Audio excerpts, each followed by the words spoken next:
And hello, everybody, and welcome to the Movie Pit Podcast. I'm your host, Christian. Thank you very much for joining me on the podcast today. We have pretty big news this week. So let's get right to it. First, of course, news item that dropped last week after the podcast went up. It was kind of a little small one.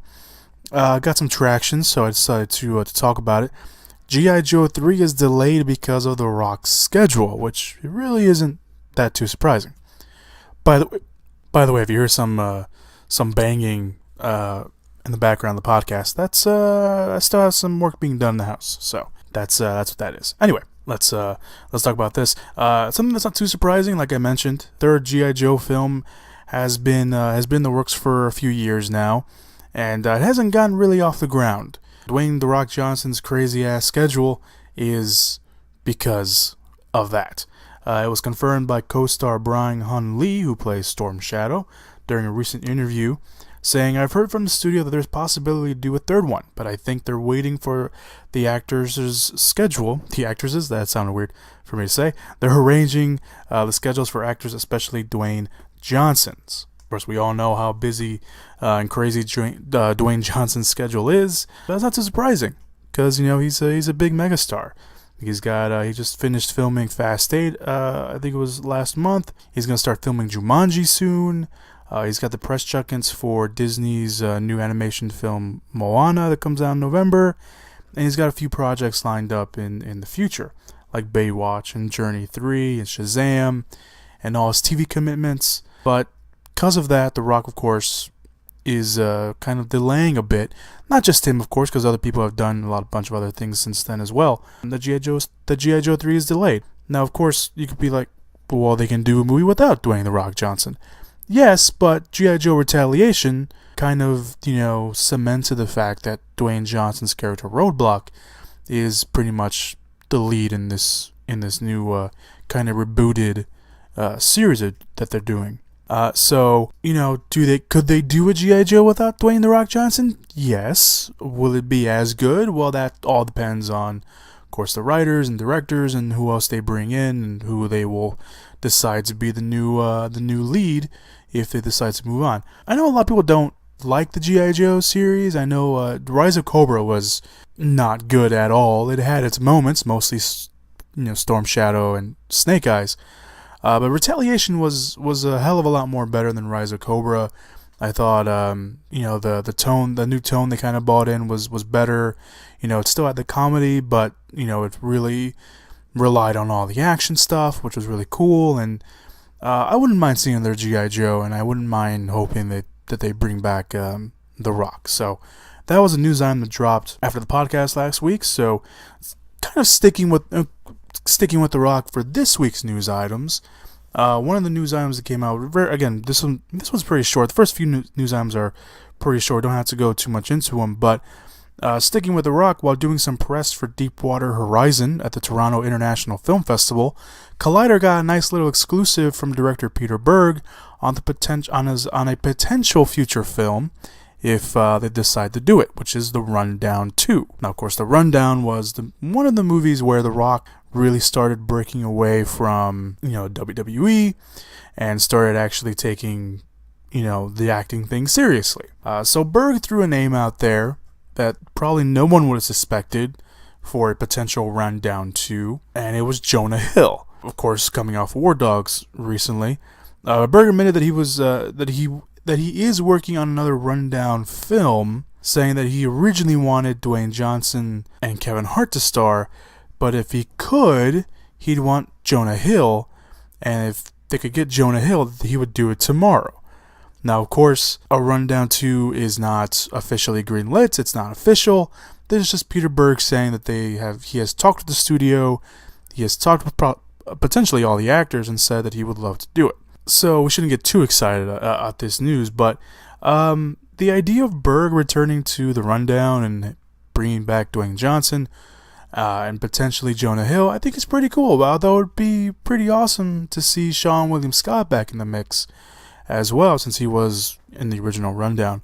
But it's pretty interesting. And again, considering The Rock's very busy schedule, who knows even if The Rundown 2 gets a green lit, or green light, I should say. Who knows if they will actually make a Rundown 2. I would be kind of excited to see another Rundown, because the Rundown is one of The Rock's better movies, and Peter Berg, who I'm a huge fan of, really surprised. I was surprised that the Rundown is actually a Peter Berg movie, but the Rundown is one of Peter Berg's better films as well. Let's move on to the next news item. Rob Lowe will be in Super Troopers 2. A picture came out on the set of Super Troopers 2, and surprisingly, the pictures had Rob Lowe in it, because that's right, Rob Lowe is going to be in the sequel to Broken Lizard's long-wanted sequel. Lowe will be playing a mayor of a border town in Quebec named Guy Lefranc. Maybe, I don't know. However, his initial claim to fame was as a former Canadian hockey player. So that's pretty much all we know about his role. We don't know too much about Super Troopers 2, other than it is filming at the moment, and that it will be released sometime next year. At least that's what they're aiming for. So who knows if we'll get to see it or not. But yeah, Super Troopers 2 is being made, and Rob Lowe is going to be in it. Margot Robbie signs a deal to executive produce the Harley Quinn spinoff. Now, although this news was already announced around the time Suicide Squad came out, it looks like it's actually official this time, as the Hollywood Reporter reported that Margot Robbie has signed a first-look producing deal with Warner Brothers. Now, the deal includes the Harley Quinn spinoff and an adaptation of Dean and Jensen's Queen of the Air, which she will, of course, obviously produce and star in. Now, the rumors for the film, for the Harley Quinn spinoff, we've talked about when it first came up here on the podcast, but now these talks have been getting a little bit bigger now that it's official. So the rumors say that the film could be a team-up of some sort, maybe with the Birds of Prey, but a new rumor came out saying the film could follow Harley and the Joker and their, quote, love affair. Now, again, we don't know anything. Everything is still in the very early stages at this point. And there's no director, there's no writer. All we know is that there is a spin-off of Harley Quinn in the works over at Warner. And Robbie has a pretty nice relationship with Warner Brothers so far. She's been in Focus, the movie she did with Will Smith. She was in Suicide Squad, obviously, which cut her the Harley Quinn role and the spin-off. She was also recently in The Legend of Tarzan, which did a lot better than a lot of people thought it would. And of course, now she has these two films and whatever other films she decides to work with the studio with. Now, Warner Brothers is really, get someone very talented and keep them in the house. So they'll sign all these deals with them to do all these projects. But this is reasonable. I mean, Margot Robbie, she also has a production company as well. I didn't put the name of it down because I'm an idiot. But she has one. But it's not too surprising. I mean, now it's official, so I guess that's why it's back in the news. It's not that bad of an idea. I mean, Margot Robbie is a very talented actress. Obviously, she's very lovely and attractive, obviously. But, she's done everything she's done so far, she's been great in. So why not get her to executive produce, even if it's just to have her name there? It's not a bad move. So obviously, there's no timetable for when we'll see the Harley Quinn spinoff. But just know it's in the works. The Weinstein Company is doing their own Edgardo Mortara kidnapping film. The Weinstein Company is already set to compete with Steven Spielberg, because that's someone you want to take on. The Weinstein Company will make their own film based on the true story of the kidnapping of Edgardo Mortara. I think that's how you pronounce it. I'm not positive. Steven Spielberg announced that he was doing his own version earlier this year, that we briefly talked about it here on the podcast, through his, of course, his company, Abilene Entertainment, and already has Mark Rylance, who he worked on British Spies and the BFG, to star in a major role. Now, for those unfamiliar with the story, this is actually based off a true story. It's a 6-year-old Italian boy in 1858 was taken from his Jewish parents by the police and raised Catholic, and then he went on to become a very high-ranking priest. Now, the movie is actually based off the novel by David Kurtzir and called The Kidnapping of Edgardo Mortara, and that's actually what piqued Steven Spielberg's interest to do this film. So we got a little competition going on. Now, the Weinstein Company's film is still in the early stages, but they already have their eye on two names. They have their eye on director Balthazar, I'm going to butcher his last name because I don't know it, Cormercor? I don't know. That even sounded weird coming from my mouth. That's nowhere near correct. But he directed Everest last year. He directed Contraband, the movie with Mark Wahlberg, Kate Beckinsale, and Giovanni Ribisi that came out, I think it was 2 years ago. But he's directed those films. Obviously, Everest being the better of the two. And the other star they have lined up, or the other name they have lined up, which is an actor, Robert De Niro, which is a pretty big name that you don't just throw out there. Now, of course, I'm just going to say his first name, even though I don't know him personally. Balthazar is set to direct, or would be set to direct if the deal goes through, and Robert De Niro would be playing the role of Pope Pius IX, if my Roman numeral numbering is correct. The role that actually Rylas will play in Steven Spielberg's version. So while De Niro and Balthazar's deals are not official, the word is that the Weinsteins are planning to shoot their film in January, or the Weinstein's company anyway. They're not actually directing, they're producing the film. Their version will start filming hopefully in January, while Steven Spielberg's plan is to shoot his film around the same time, although they label it as spring 2017. With even that, Spielberg has an upper hand, maybe a little bit on the Weinstein Company's version, because he wants to release his film in the same year, next year, for Oscar season contention. So, got a little bit of a race going on between Steven Spielberg and the Weinstein Company. Now, of course, it's not rare that studios will have competing films. Obviously, we had competing White House takeover films a couple of years ago, or a few years ago. And there's multiple Jungle Book adaptations. Disney released theirs. I think it's is it Fox or Sony? I can't remember what studio it is. The one that Andy Serkis is directing, that's going to come out next year, I think. So yeah, it's not rare that there are competing films, and obviously fans know that already, so it should be interesting. Obviously both versions are going to be very different, but we'll see what happens. A little competition never hurts anyone, so we'll see how each version turns out. A Wrinkle in Time finds its young lead. Ava DuVernay's next film is an adaptation of the beloved novel A Wrinkle in Time. We talked about it a little bit last week on the podcast, and already has Oprah Winfrey set to star. Again, I mentioned last week, we mentioned that Reese Witherspoon and Mindy Kaling are in talks to star.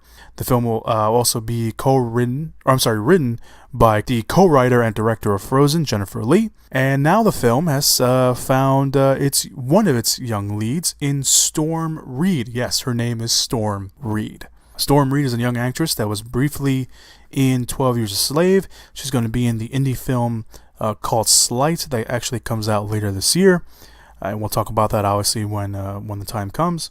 And A Wrinkle in Time would, of course, be her biggest film to date so far, even though she was in 12 Years a Slave. She only has a little role in it. So anyway, Reid is set to star in the main lead as Meg Murray. The novel and the film will follow Meg Murray as she goes on an interplanetary adventure with her brother and her friend to find her missing father. Along the way, they are helped by three mysterious characters, aptly named Miss Whatsit, Miss Who, and Miss Which. The film will start shooting soon. I think they're going to start shooting in November, I believe.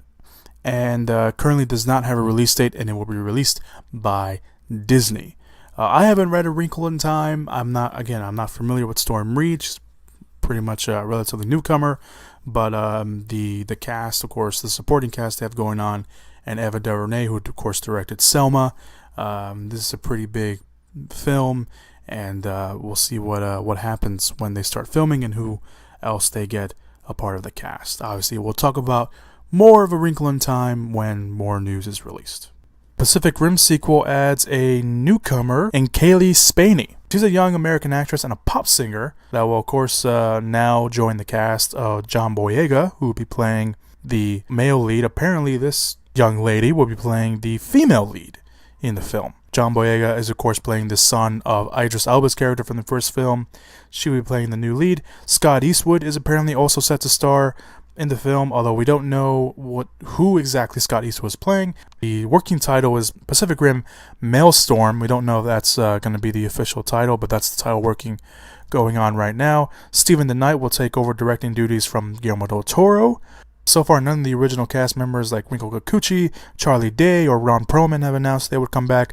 Charlie Hunnam has already thrown his name out. He's saying he's not coming back to join the film. So who knows? We'll see what happens. I'm excited for another Pacific Rim. I loved the first one. I thought the first one was great. The film will apparently start filming in November, so I'll probably be looking for more cast. The film will start filming in Australia this year for February 23rd, 2018 release. Homage Poots joins the comic book adaptation of I Kill Giants. It's been pretty quiet on the comic book adaptation of I Kill Giants. The film already has a cast of Madison Wolfe. She was in The Conjuring 2. She plays the main little girl. And Zoe Saldana. And now the film has added another cast member, Imogen Poots. She was in Fright Night, the Fright Night remake that came out a few years ago, more than a few years ago, which was very underrated and very good, by the way. If you haven't seen the Fright Night remake, highly recommend you do. It, of course, stars her. It stars the late Anton Yelchin. It also stars Colin Farrell. Again, very underrated. Actually, one of the very better horror remakes that has come out. She was also in Need for Speed. Now, Poots' role is not yet revealed, but Saldana will play a high school psychologist called Miss Mole, and Wolf will play the main lead in Barbara Thorson. Now, for those not in the know, the comic deals with Barbara Thorson, a young girl who escapes into her own fantasy world to escape the realities of her own life. The comic book is much more than the synopsis actually lets on. I actually read the comic, and it's very, very good. It's a beautiful story. It's very heartbreaking in its own way. It's a very touching story that I highly recommend for all of you to try to read and learn a little bit more from, for sure. Now, the film is set to begin filming later this month in Belgium and Ireland, with a short film director making his debut in Anders Walter. He directed a short film, Helium, which I believe got him the role, or the director's chair for this film. And I Kill Giants does not currently have a release date, but like I said, it's a wonderful, beautiful story, and the illustration on it is also very, very cool and very awesome and beautiful in its own way as well. Highly recommend you read it. I Kill Giants. I don't remember the name of the writer, and I didn't mark it down, but I highly recommend that you try at least to get to read. I know it's comic book, graphic novel, kind of throws a lot of people off sometimes, but this is definitely a story you should try to read before the film comes out. Jackie Earle Haley joins Attila Battle Angel. The Hollywood Reporter reports that Jackie Earle Haley, of course from Watchmen and the very not good remake of A Nightmare on Elm Street, has joined the cast of the Robert Rodriguez directed and James Cameron produced and co-written adaptation of the popular manga Attila Battle Angel. The role is currently unknown, but reports do say that he will play a monstrous cyborg villain character. Haley now joins the cast. The lead of the film will be played by Rosa Salazar, who again will play Attila, a badly damaged asthmatic cyborg who only remembers her martial arts skills, because that's the only thing you do need to remember, who is found by a brilliant scientist played by Christoph Waltz in this film, and becomes a bounty hunter. Now, I don't know too much about the manga. I never even heard of it until the movie was announced, but it has been in the works for a long time. James Cameron was at one point set to direct, but he gave the directing duties to Robert Rodriguez because, of course, he wanted to focus on Avatar. But the addition of Jackie Earle Haley, who is, again, a fantastic actor, Nightmare on Elm Street remake aside, although he was one of the better parts of the film, he did play a reasonable, he was a good choice to replace Robert Englund as Freddy Krueger, but the movie didn't do him any favors. But he's a great choice. He's a nice touch. Anything he does and is always reliable, because he is one of those actors that will always give 100% no matter what movie he's in. He was also in the RoboCop remake, which was good up to a point, and then it kind of just fell apart. But anyway, Attila Battle Angel will open on July 20th of 2018. The Sausage Party co-director is set to remake The Toxic Avenger. I can't believe I'm even saying that. The cult classic film from 1984, The Toxic Avenger, has been kicking around for a while. The remake, anyway, has been kicking around for a while in Hollywood. For those who don't know, the film followed Melvin, a mop boy who was constantly humiliated by a couple of bullies, and inadvertently finds himself in a vat of toxic waste, as one does, then becomes a muscular, deformed local superhero known only as the Toxic Avenger, and in true 80s B-movie action gets all the ladies because, again, as one does. The remake was probably the closest to ever get made back in, I think it was 2010. The director attached at that point was Steve Pink, who directed Hot Tub Time Machine 2. That would have had Arnold Schwarzenegger, who was only in talks, by the way, as the mentor to the Toxic Avenger, who on and off throughout the process of that film, of that string of time for the remake, supposedly John Travolta was attached or was in talks. I'm not even kidding. This is something I can't even make up. Even if I wanted to. You think I would pick John Travolta of all people? No. That was a real thing. So anyway, this remake will be directed by, appropriately, Sausage Party co-director Conrad Vernon, and reports say that the film will be a, quote, more grounded and mainstream telling of the story. I'm not sure how fans will take that, or even the remake in general, but maybe Vernon's involvement will calm them down, as, they all saw what he was, able to do with Sausage Party. Of course, he also had Adam Goldberg and Seth Rogen helping him out with that, but who knows? We'll see what happens. The film will have new writers in Mike Arnold and Chris Poole, who have written episodes for the comedy animated series Archer, which is very funny. So okay with that a little bit. No word yet on when the film will go into production, but maybe this time the Toxic Avenger will actually see a big screen remake. Now I can't remember if I've seen the Toxic Avenger. I'm pretty sure I have. I'm not remember if I've seen the whole movie or just brief clips of it. I've seen clips of it, but I don't remember if I've seen like the whole movie or I'm just remembering the clips and just thinking I saw the whole movie. But I know the whole Toxic Avenger, and there's been sequels, and they're all very 80s to say the least. So I don't know. I mean, I have no opinion on the Toxic Avenger remake, to be honest. I just think it's ridiculous, and obviously it has to. I don't know what it has to do to get mainstream audiences in this, but again, right team behind it, behind the camera and in front. We'll see what happens.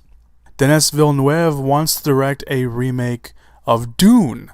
Now, Villeneuve, the director of Prisoners and Sicario, the sequel to Blade Runner, and the upcoming sci-fi film Arrival with Amy Adams and Jeremy Renner, which we'll talk about when it gets released a little bit later on, has, not later on in the podcast, just later on in the year, has revealed in an interview with Variety that his dream project is directing a remake of Frank Herbert's Dune. Now, a Dune remake has been in the works for a very long time, but the rights reverted back to the estate of Frank Herbert, so a studio will have to, rebuy the rights all over again. Apparently that takes a lot of time and money. And at one point, when the film was at Paramount Pictures, which they were the one that had the rights before it, directors like Peter Berg and Pierre Morel, who directed Taken, were attached, but obviously nothing ever happened. Now, Villeneuve does say that despite Dune being a dream project, he knows, like I mentioned, that the rights would be tough to get and it would be a long process. So there's that. He does mention in the interview, talking about the Blade Runner movie, that he doesn't have final cut of the film, which, to be honest, isn't all that surprising. The studio would probably want to have final cut on a film that big. Also, original director Ridley Scott is in the film, and since he was the original director and he's a producer on this film, they might give him final cut because it's Ridley Scott. So there's that. That part isn't that surprising. Him wanting to direct Dune is pretty big. I mean, obviously there's the old movie from the 80s. I think it's from the 80s. And then there was this great documentary on Dune of another, I guess it was a remake or no, it was the movie that it was originally going to be before they remade the Dune movie that we all saw in the 80s. It's a great documentary. I can't remember what the name of the documentary was, but it was from I think it was from last year. So if I remember the name, I'll put it down in the description area. And you guys can go check it out because it's really good. I saw it and it was fantastic, and I think the ideas that they had going on for that film at the time. At the time, it's crazy amount of what they wanted to do. And then, of course, what they ended up doing. The Dune remake has its fans, but, everyone's like, now especially when the documentary came out, everyone was like, we want that Dune. So, I don't know. But Denis Villeneuve wanting to direct Dune is pretty interesting, because it's you hear people like, oh yeah, I got a passion project, I want to do a Western, or I want to do a horror movie, I want to do this or that. No one points out Dune. That's like one of those movies just like, no, we're not touching that. Because the story is so, out there and very complex and very tiresome, and probably a studio would be like, we're going to try to make it low budget, and probably a Dune movie is not something you want to do low budget. So, I don't know. It'd be kind of cool. Maybe after seeing Arrival, they'll be like, yeah, we'll let him do Dune. We'll find out. Hey, speaking of Westerns, a modern day, that was a very weird segue considering we talked about it earlier. It was just mentioned, not talked about. But a modern day remake of High Noon is in the works. Now, the Hollywood Reporter reports that the remake of the classic and one of the many beloved Westerns of High Noon, or just High Noon, not of High Noon, is getting a modern day remake. Relatively Media, who is recovering from their bankruptcy, has acquired the rights after the new studio president and producer, Dana Bernetti, personally negotiated with Karen Kramer, the widow of the producer of the original film, Stanley Kramer. Now, the original film, which was released in 1952, won 4 Academy Awards, including Best Actor for Gary Cooper. The film followed Marshal Will Kane as he learns that a criminal he sent to jail is riding to town with a posse of armed men ready to exact revenge. Over the course of the film, which takes place in real time, over 85 minutes or so, he tries to rally the townspeople to help him, only to find out that no one is willing to help. The film struck a chord with many audiences back then, and still does to this day. Now, the remake will bring the action to modern day along the border between the United States and Mexico. That alone will probably kind of paint a good picture of what the film will be about, but of course we'll have to see exactly what the remake has, going for it when writers are attached and directors attached, because no writers and directors are attached, at least at the moment.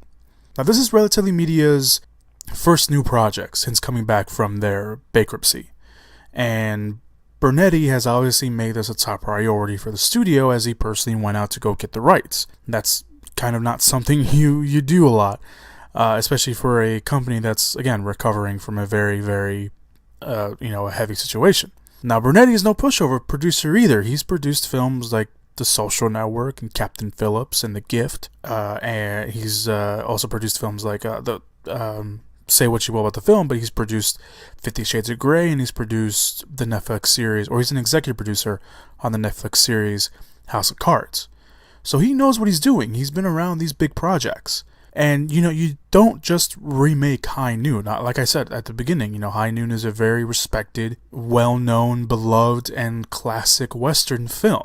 And you just don't go around remaking those kinds of films without expecting some sort of backlash, or without having a good game plan set in. Now, it's not actually a Western, it's a modern day Western, but still. And this is a big move for Relatively Media. If the film fails, it's a bad move for them, but if it succeeds, it's a good move for them. So they're kind of on a very slippery slope right now. They're recovering at the moment. They're getting their films out that were set to be released before they, filed their bankruptcy, and they had to, pull all those films from the schedule. Masterminds, which comes out in a couple weeks, that was a film that was supposed to come out in the summer, and when, they filed, they pulled everything from the schedule. And The Crow, which is a movie we promised we'd stop talking about, but it keeps popping back up, was another film. Supposedly they were going to start filming, or they already filmed like a day or something, and then they had to stop. So this is a big deal for Relatively Media. And of course, them doing a modern day remake of a very popular Western is very familiar with what's coming out next week in The Magnificent Seven. Because, if that movie does well, Hollywood may be, bringing back some Westerns, whether it be in the Western time frame or whether it be in a modern day Western like they're doing with High Noon. Now, it's a bit of a stretch, but, this is Hollywood and stuff happens. I've seen High Noon once, and it's a very good movie to just see once. So that is my mistake. But I saw it a while ago. I haven't seen it in years. But it is a film that kind of strikes with you. Just hearing the premise. He's trying to rally up these people to come help him, and they say no. And I actually forgot that the film took place in real time until I read this report. And I'm kind of trying to think back about it, and I'm trying to remember, but I can't. So that just means I have to watch it again. But it is a very good movie. If you haven't seen High Noon, I highly recommend you do. It's a very beloved and one of those classic Western movies that, for any beginning film fan, you have to watch. But yeah, I mean, the modern day setting, again, depending on what they do, depending on who they bring in behind the camera, mostly behind the camera. In front of the camera, I guess in front of the camera too, but I think more behind the camera, what their approach is going to be with the film is going to be interesting. But yeah, we'll see what happens with this one. But I'm excited a little bit. I am. I want to see what they do with High Noon in a modern day setting. But again, it all depends on the team they bring in. Jason Clarke joins Helen Mirren in the supernatural thriller Winchester. Now, here's a project I haven't talked about at all, and I probably should have because it's something that's right up my alley. The Berg brothers, I think that's how you say their name, their newest film, Winchester, is going to be about one of the most believed haunted places in the world, which says a lot, considering the world is a very big place, which is the Winchester house. News this week says that Jason Clarke, of course from Dawn of the Planet of the Apes, Terminator Genesis, Everest, has joined the film as a psychiatrist, Eric Price. Now, the film will follow the story of the firearm heiress Sarah Winchester, played by Helen Mirren, who was convinced that she was haunted by the souls killed at the hands of the Winchester repeating rifle. After the sudden death of her husband and child, she threw herself into a 24-hour-a-day, 7 days a week construction of an enormous mansion designed to keep evil spirits at bay. But when a skeptical San Francisco psychiatrist, Eric Pierce, played by Jason Clarke, is dispatched to the States to evaluate her state of mind, he discovers her obsession may not be insane after all. Film will go into production next year in March due to the Berg brothers going to production on the new Saw film.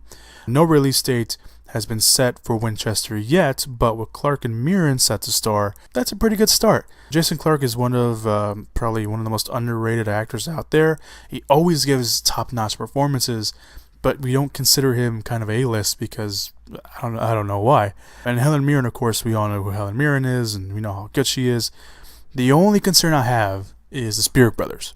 The Berg brothers directed great films, good films, in Daybreakers and Predestination, but other than that, they haven't really done anything, really big. And the Saw Legacy film, which that's what it will be called, is kind of their biggest film to date. Now, Daybreakers was released here in the States back in 2014. It had Ethan Hawke, it had William Dafoe, it had Sam Neill, but it wasn't a huge hit.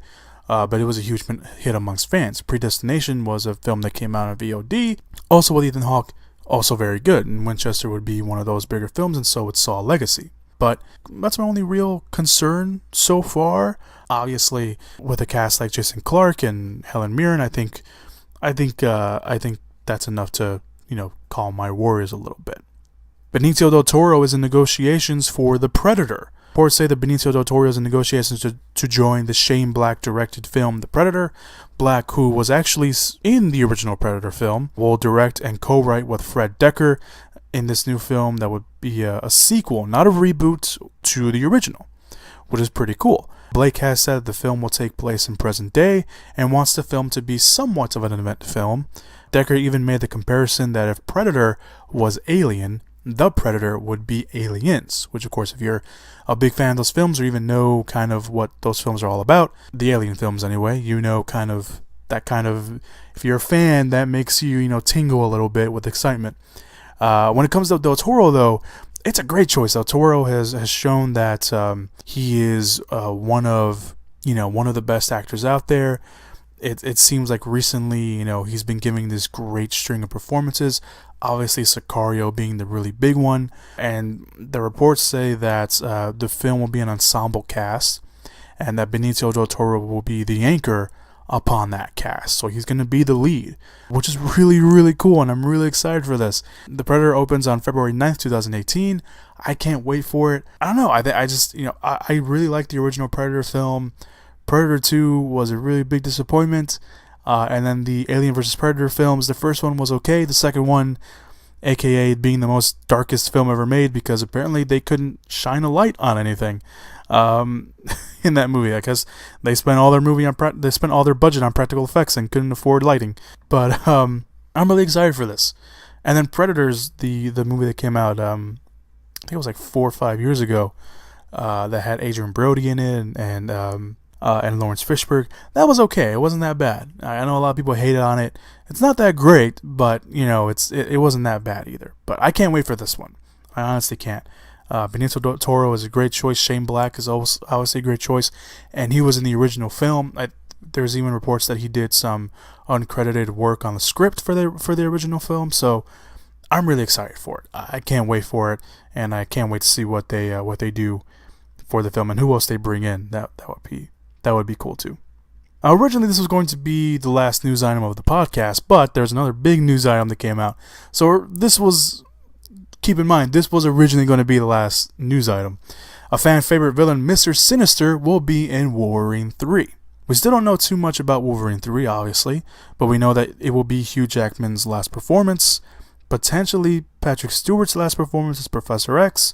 James Mangold is set to return to direct, and that the story may be close to the famous comic book Old Man Logan. However, now we know who the villain is, and it's a fan favorite one in Mr. Sinister. And more importantly, he was already teased. If you stayed around for the end credits of X-Men Apocalypse, you saw the name Essex Corp, which, for those that don't know, is the company of Nathaniel Essex, aka Mr. Sinister. And the Mr. Sinister news was confirmed by Bryan Singer himself. Apparently, if you listen to the audio commentary on X-Men Apocalypse, Bryan Singer confirmed that Nathaniel Essex, aka Mr. Sinister, will be the villain in Wolverine 3. Now, who will play Mr. Sinister?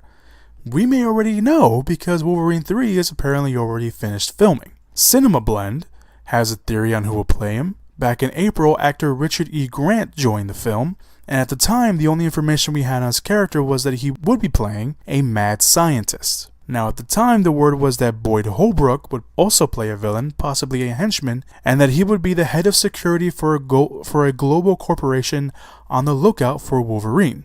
Which, of course, with the information we have now, really fits. So Boyd Holbrook would be a henchman and the head of security for Essex Corp, aka Mr. Sinister's company. Now, we should take into consideration another rumor that came out a few months ago by Nerdist News, that Logan would be facing off against the Reavers, which are a cyborg mercenary group created by Donald Pierce in the comics, who was a member of the Hellfire Club, which was already introduced in the X-Men universe in X-Men First Class. Now, we don't know if the Reavers are still attached or whatever, and how Mr. Sinister is involved, but right now the Reavers are just a rumor, or who knows, maybe we'll have the Reavers too. That's also a very big possibility. All we know right now is that Mr. Sinister is the villain for Wolverine 3, and it doesn't mean that he won't pop up in other films. If you know the character of Mr. Sinister, who is a big villain in the X-Men universe, and especially in the comics, I should say, he is a worthy villain to be an overall villain for the X-Men universe, and for future X-Men films, if they decide to bring him, into the X-Men timeline. Which, of course, the timeline's all different, because these movies take place in the past, and Wolverine 3 is going to take place in the quote-unquote present. Who knows? Well, but if you know anything about Mr. Sinister, you know that he's very durable, to say the least. We'll put it that way. Because his powers are all weird and wonky, and they're constantly changing. Which makes him a very worthy and formidable opponent for whether it just be Wolverine, or whether it will also be the X-Men. So we'll see what happens. Now, we don't know who's playing him. Maybe Boyd Holbrook is going to be playing him, or someone else. But Richard E. Grant is a very, very good pick and a very good choice, because I saw a picture. I don't know who had it. I don't know if it was Cinema. I think it was Cinema Blend. They had a picture of Mr. Sinister and a picture of Richard E. Grant side by side, and that's pretty good, perfect casting if you look at them side by side. It really is. It's kind of freaky. And I think Richard E. Grant is a perfect choice for Mr. Sinister. Again, we don't know. We'll find out, obviously. James Mangold, I think, teased, I think it was last week or even earlier this week, that we will be seeing some sort of footage for Wolverine 3 soon. He didn't mention how soon was or when soon was, but he said soon. Either way, though, Wolverine 3 is set to come out next year on March 3rd, so I'm sure we'll be seeing the promos and stuff like that rolling out pretty soon. Now, here's the last news item of the day, and this is so ridiculous that I wanted to save it to the end, because why the hell not? A Stan Lee life story 1970s set action adventure movie is happening. Say what? Yes, you heard me right. A Stan Lee 1970s action adventure movie is happening. Yes! Yes! Yes! Yes! 20th Century Fox has acquired the, quote, life rights, unquote, to Stan Lee's life with the goal of creating a period set action adventure film. Now, the movie will be set in the 1970s, and is described as being in tone with Kingsman: The Secret Service and Roger Moore's 007. That being said, the film won't actually be a biography, and instead will make Stan Lee, who was of course still alive, an action hero, just like the ones he created for Marvel. In real life, by the way, if you want to think about this, Stan Lee actually moved to Hollywood in the 70s, hoping that he could make his now career of a comic book writer and creator, already created the Fantastic Four and all these other great characters, a bigger reality to put those characters on a bigger media, aka movies and TV, which of course happened.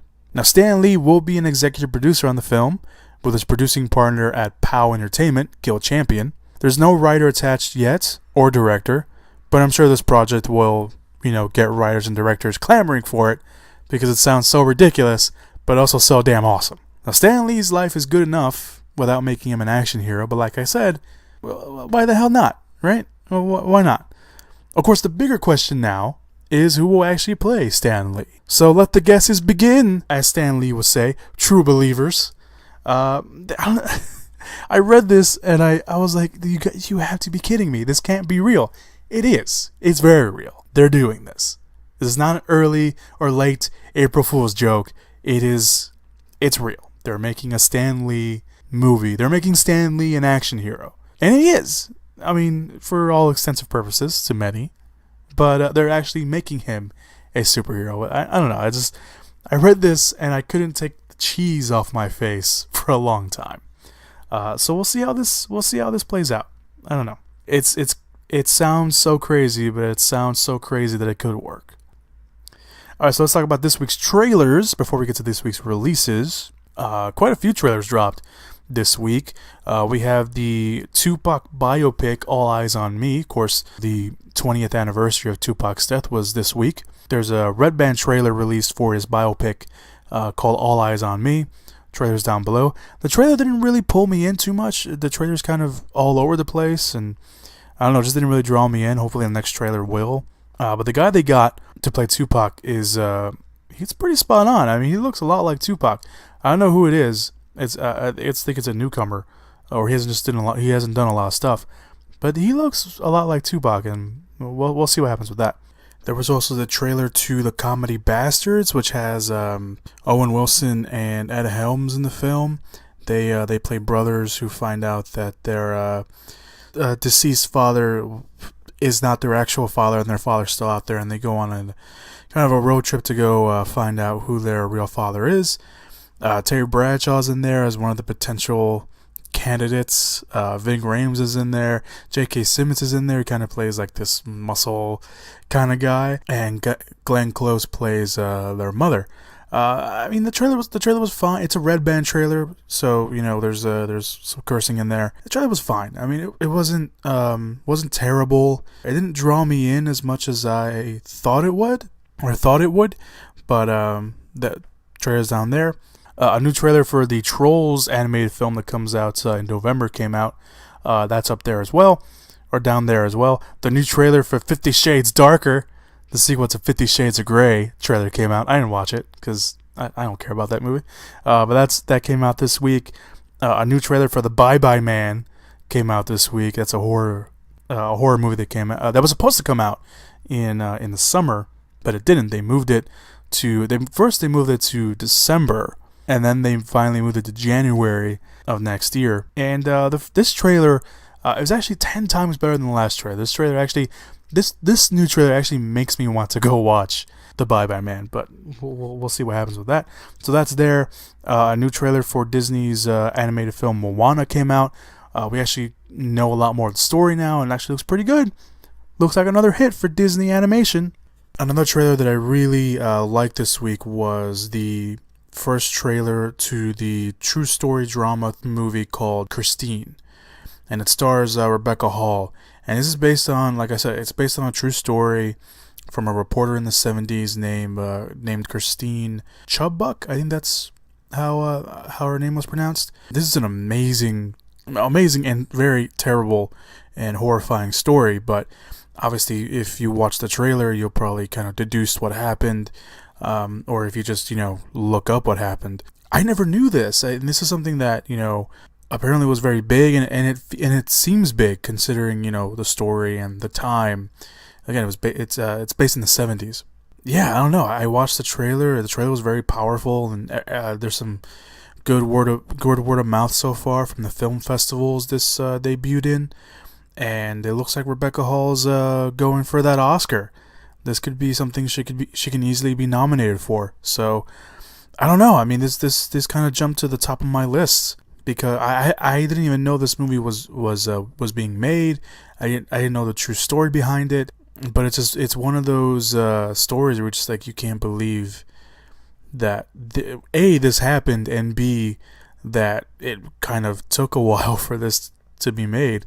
But yeah, it's a very powerful trailer, and it's a very powerful event that happened, and it should be interesting to see how this plays out.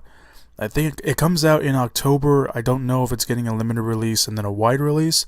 I would assume it will, especially if word of mouth is very, very good with the general audience. So hopefully we'll get to see this movie in a wider release than it's probably getting at the moment. The first trailer for Nocturnal Animals came out, which stars Amy Adams and Jake Gyllenhaal, Armie Hammer, Michael Shannon, Aaron Taylor Johnson's in there as well. It looks really great. This movie has been making a lot of buzz at the film festivals so far, and it looks great. The movie looks fantastic. Got a great cast in there. I can't wait to watch this when it comes out. It's getting one of those limited releases and then expanding releases. So we'll be obviously I'll let you guys know more about that when it comes out. The first trailer for the new film by Jessica Chastain, which is a political thriller called Miss Sloane, came out, and that looks great as well. That's getting another kind of limited release, wide release kind of rollout. I think it's getting a limited release first. No, actually, it's getting a wide release first. So yeah, that comes out. That comes out in December. So we'll always talk about that when it comes out. That looks great. It looks like another knockout for Jessica Chastain. And then finally, the new trailer, or the first trailer for, I guess it would be new, for the sequel to Annabelle came out as well. And it's really creepy. It's one of those, it's directed by David F. Sandberg, who directed Lights Out, and it's a sequel to Annabelle, but it's also a prequel because it's weird. It's one of those prequel to a prequel to a prequel, because Annabelle was a prequel to The Conjuring. It was a spin-off / prequel to The Conjuring, and now Annabelle 2 is actually a prequel to the first Annabelle. But the teaser for this is very disturbing and creepy. It's framed a lot like James Wan's teasers for The Conjuring and for Insidious, where it's just like this kind of extended cut up scene, and it's so creepy. I mean, I watched it. By the way, I watched it in the middle of the day, and it still creeped me out a lot. So maybe it's just me. I don't know. But it's up there if you want to go watch it as well. The first Annabelle wasn't all that great. It had its moments. The teaser looks really cool, so it's very effective. Put it that way. So all the trailers, and again, something else drops, I'll put it down there as well. So let's get to this week's releases. The first, we'll talk about the limited releases, of course, as always. First limited release this week, The Beatles, 8 Days a Week, The Touring Years. Directed by Ron Howard, it is a documentary that is a compilation of found footage featuring music, interviews, and stories of the Beatles, Beatles' 250 concerts from 1963 to 1966. So that's coming out this week. The other limited release this week is The Good Neighbor, a pair of mischievous I can't, no, I'm just kidding. High school students, high school kids played by Logan Miller and Gilchrist, create an illusion of a haunting on an unsuspected neighbor played by James Caan. While keeping his every reaction under surveillance, they see much more than they bargained for. The next limited release is Wild Oats. Everything changes for Ava, played by Shirley MacLaine, when she receives a life insurance check accidentally made out for $5 million instead of the expected $50,000. She and her best friend take the money and head out on an adventure of a lifetime. The film stars Jessica Lange, Demi Moore, Billy Connolly, Matt Walsh, and Judd Hirsch. The next limited release, there's a lot of limited releases this week, by the way. Hillsong, Let Hope Rise. It is a music documentary that follows the Australian-based faith band Hillsong United. The film will explore the band's humble beginnings and astonishing rise to an international church whose songs are sung every Sunday by more than 50 million people worldwide. The final limited release this week is Mr. Church, the story of a unique friendship that develops when a little girl and her dying mother retain the services of a talented cook, Henry Joseph Church, played by Eddie Murphy. What began as a 6-month arrangement instead spans 15 years and creates a family bond that lasts forever. The film also stars Britt Robinson, Madison Wolfe, Lucy Fry, McKenna Grace, Xavier Samuel, and Natasha McLorney. Mr. Church getting some pretty decent and good reviews. It was a film that kind of just came out of nowhere, really. I didn't know it was coming out. I didn't even know that Eddie Murphy was in it. So that's getting out there. This and Hillsong, Let Hope Rise are two of the bigger limited releases. They're getting the bigger theater counts from all these movies, so be on the lookout for those limited releases. But let's get to this week's wide releases. The first one is, of course, Bridget Jones's Baby, the continuing adventures of British publishing executive Bridget Jones, once again played by Renee Zellweger, as she enters her 40s and happens to have gotten pregnant. Problem is, she doesn't know who the father is. The film also co-stars Colin Firth, Patrick Dempsey, Sally Phillips, Gemma Jones, Jim Broadbent, and Emma Thompson. I was never a real big fan of the Bridget Jones movies. I think I only saw the first one, and that was when it first came out, and I don't even remember too much about it. Watched it at home. It was like one of those movies I was just sitting around. So I don't know. I'm just, it's not for me, put it that way. It's not targeted toward me. The next film is Snowden, directed by Oliver Stone, and of course about the real-life Edward Snowden, played by Joseph Gordon-Levitt in this film, finds out what our government is really doing and decides to leak thousands of classified documents to the press. The film also stars Shailene Woodley, Zachary Quinto, Melissa Leo, Rhys Ifans, Timothy Olyphant, Scott Eastwood, Nicolas Cage, and Tom Wilkinson. I can't believe this film is finally coming out. It was supposed to come out last year.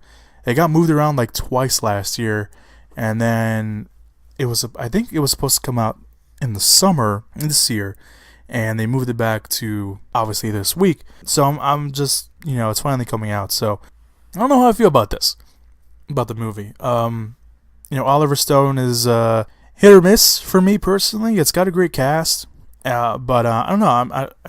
Maybe I'm not just too excited about the film in general. It's not really jumping out to me. It's obviously a very, very important topic, you can say. But I don't know. I mean, obviously, I'm gonna go watch it. Again, great cast.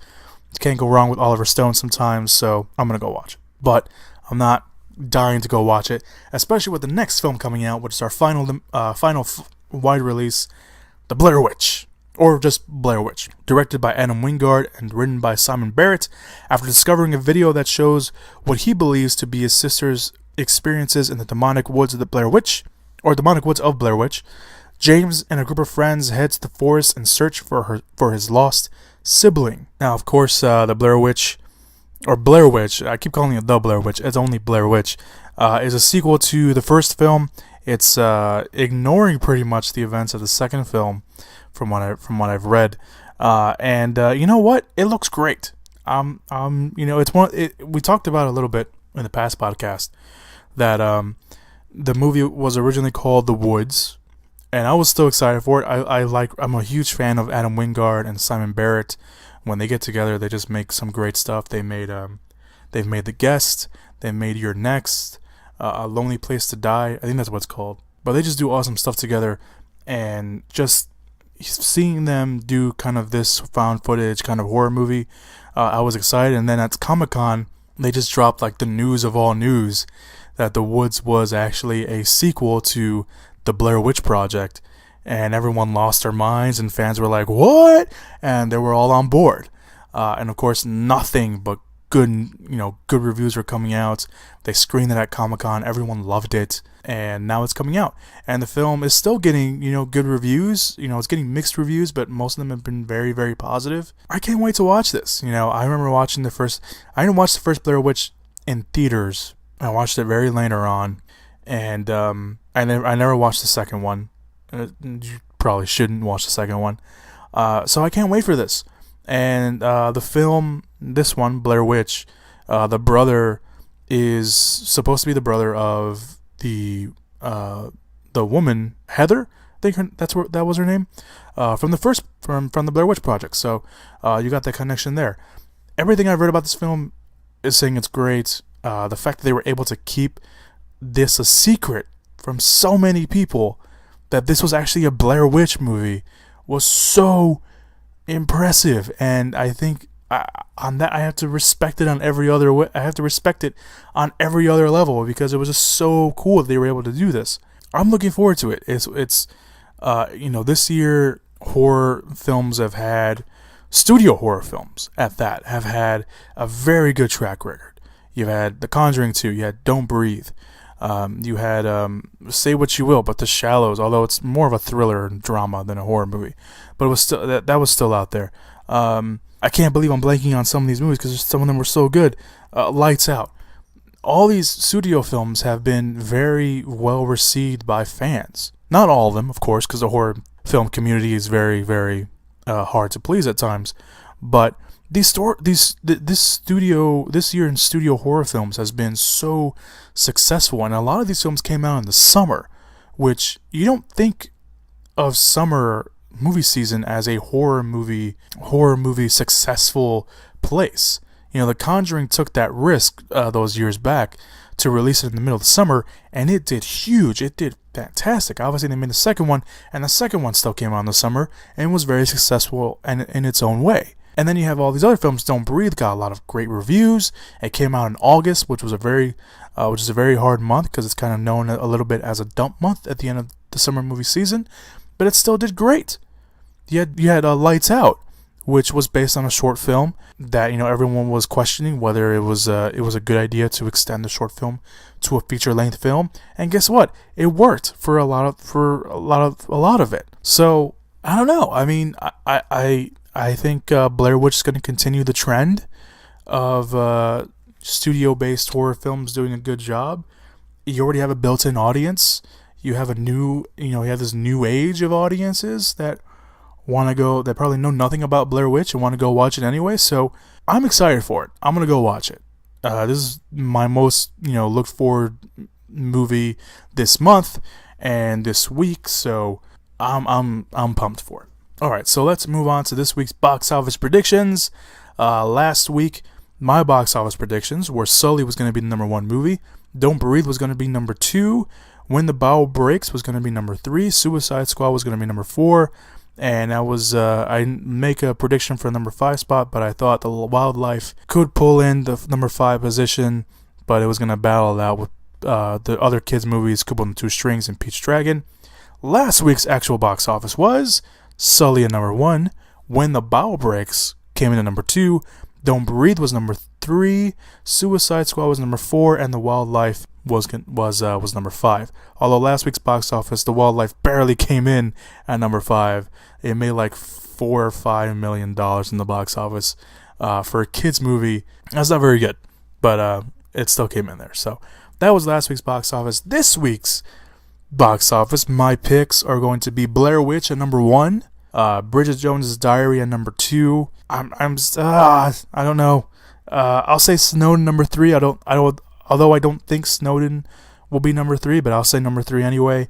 Sully's gonna be hanging in there at number 4, and When the Bow Breaks will be number 5, maybe. I don't know. It's hard when you have multiple big releases to films that people actually do want to go see. So I don't know, but I do think Blair Witch will be number 1. I think Bridget Jones's Diary is going to be number 2. There's been a lot of promotion for it, and Blair Witch and Bridget Jones's Diary actually have higher theater counts than Snowden, so that should say something as well. So Blair Witch at number 1, Bridget Jones's Diary Bridget Jones's Baby, at number 2, Snowden at number 3, and number 4, number 5. I don't know. That's going to be kind of flimsy. I think Snowden's going to be in the top 5 for sure. I don't know if it's going to be number 3 though. But I'm putting it at number 3 because it's a newer movie, and I think enough people will probably want to go watch it. Sully's going to be number 4. If not, maybe Sully will bump Snowden down number 4 and be number 3. Who knows? But When the Bow Breaks will probably still hang in there at number 5 this week. So it's a tough week this week. You got 3 big releases. You got 3 different movies coming out this week for different crowds. But I do think Blair Witch is going to take the top spot, and I think Bridget Jones's Baby is going to be right behind it as well. So yeah, those are my picks this week, and yeah. So thank you guys so much for listening to the podcast this week. Obviously, this week was a pretty big, insane week for movie news and trailers. So thank you so much for bearing with me on this week's podcast once again. And as always, you want to keep up to date on what we're going to talk about on the podcast. You can go like my Facebook page at facebook.com/moviepit. A link will be down below in the description area. You want to go check that out. Also, if you want to go check out my written reviews, I will definitely have a written review this week for Blair Witch. That will be up there on my WordPress account, movieswithchris.wordpress.com. You can go check that out. Link will also be down below in the description area, as well as all the links to the trailers that released this week. All that will be down below as well. Thank you guys so much for listening to the podcast this week. You guys are the real MVPs of this podcast because you guys listen, especially if you listen all the way through. So thank you guys so much. I am done, obviously, and I will see you guys. Next week. Thank you guys so much for listening to this week's podcast. Once again, be safe this weekend. Have a good weekend, and as always, go watch some movies.